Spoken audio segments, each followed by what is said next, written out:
Hey everybody, it's Aaron from the Kilby Life, bringing you another Kilby Life video. Today I'm going to be talking about some of my frustrations when it comes to food addictions. I want to die anytime soon. Got to do something about this. I did something. I finally did something. Now I think I'm going to live. Wake up! Food is one of those permissible things where we have to eat. It's not like we have to drink alcohol. It's not like we have to smoke cigarettes. We have to do drugs. We have to wear underwear. Maybe we do have to wear underwear in the right context. It's one of those things like you have to eat. You have to eat food. There has to be food going into your mouth to live. With that comes some challenges because food can become something that we run to when we're upset. It feeds a need in us emotionally, spiritually. We run to food to feel something, to have control over something. And some people, it seems like it's not a big deal. They could eat their food. They're just they limit it. Not a big deal. Other people are binge eaters. They find themselves like trying to do a good job, but next thing you know, they're eating the whole gallon of ice cream. They're headed to the store, and next thing you know, like before they even get home, the whole bag of chips is gone, or they're hiding their food from their loved ones because they know they have a problem. And on top of that, like if you're overweight or obese, people can see it, and it's like adds insult to injury because now you know that people can see that you're overweight, and no one really wants to say anything often unless they're total jerks. Very rarely is it some kind person that says, "Oh, maybe you should try to lose weight." Is there even a kind way to say that? I digress. But what happens is like at some level, food becomes an obsession. Food becomes an obsession for us. It's almost something like we worship. It's something that replaces God. It's an addiction. And I'm frustrated with that. I'm tired of seeing people addicted to food.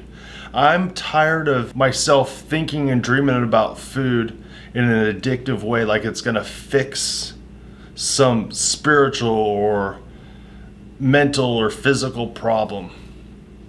But the reality is food needs to be enjoyed. We should enjoy it. We need it, but how do we think about it? I think food needs to be enjoyed, but what if the food we're enjoying is the wrong food? What if the food we enjoy is not even food? I mean, ultimately, I really believe that if you eat anything, it needs to be ate with thankfulness. And that can mean different things for different people, but a lot of times we're hiding it. We're indulging in it. And we know deep down we're not thankful for it because it's too much or the wrong thing. We feel guilty. And that's one thing on the carnivore diet. What I like is it helped me wrestle through what food really is and what food isn't, and help me get like a good foundation of like foods that I could eat and not feel guilty. Eat good fatty cuts of meat, beef, bacon, eggs, butter, animal-based foods. And it helped me just really change how I think about food and what food is. After about 90, 100 days on the carnivore diet, I started noticing a change in my mind. Check out this video of me realizing that food is addictive. Carbs aren't like doing hard drugs, because they're permissible. Everyone it seems like is eating the standard American diet. I'm watching TV the other day. There's a advertisement for Domino's Pizza, and they were flashing all the pictures to try to tantalize you into eating their food. And every single one of those things on that menu that they showed on that video are all things I can't eat and shouldn't eat. Now, if that was like a treat every once in a while, that'd be a different story. But as someone who has struggled with a carb addiction, that's literally all the stuff I should not touch at all. For some reason, not to pick on the one pizza place, But I saw a commercial from that one pizza place, and they were talking about all their specials. You could buy this pizza, and you could buy this sandwich, you could buy these wings with this sauce, you could get this giant drink. I remember thinking, this is not food. This is what I thought food was. This is what I think I want. But after being on a carnivore diet for like 100 days, I was like, this is not food. I just hopped on the internet the other day. Check out some of the ingredients that are in these foods. Just check out the ingredients on the specialty chicken, crispy bacon, and tomato.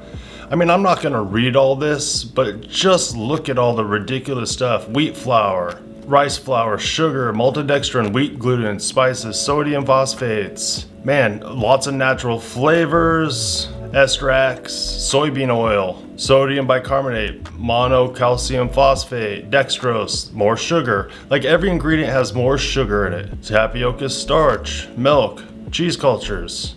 On and on and on.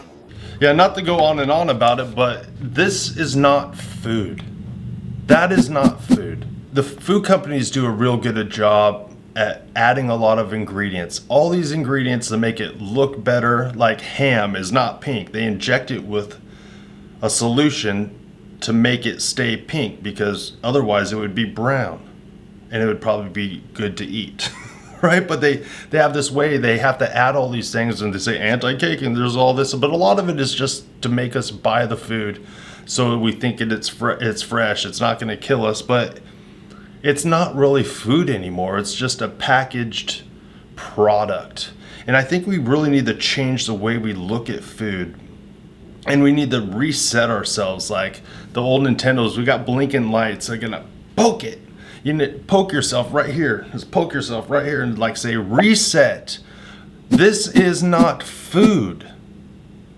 This is not food. This is not a species appropriate diet. This is not real food. And obviously I'm an advocate for a carnivore diet, lion diet, animal-based diets.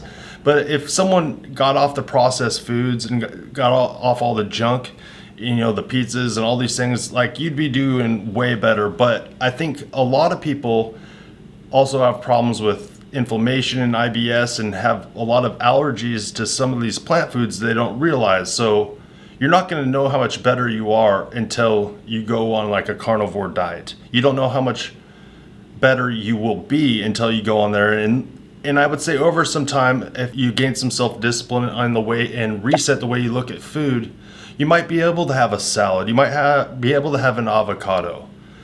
And those are keto foods. You might be able to do keto or ketovore or some low carb diet and be okay.